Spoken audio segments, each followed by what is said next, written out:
এই দিদি, তোর এই ড্রেসটা আমার খুব ভালো লেগেছে, পরবো রে।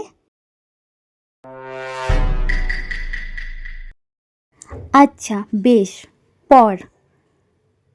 আমার ড্রেস মানেই তোর, যা পর। এই দেখ কেমন লাগছে আমাকে।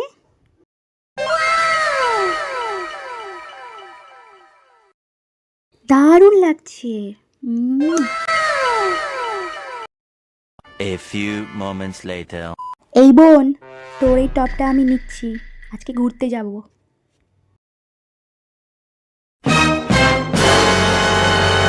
কোনটা দেখি? এই টপটা আমার একদম নতুন, একবারও পরিনি, হাত দিবি না একদম। ও কি হয়েছে, আমি একবার পরি। তাছাড়া আমার জিনিস মানে তো তোর, আর তোর জিনিস মানে তো আমার। তোর জিনিস মানে আমার, আর আমার জিনিস মানেও আমার।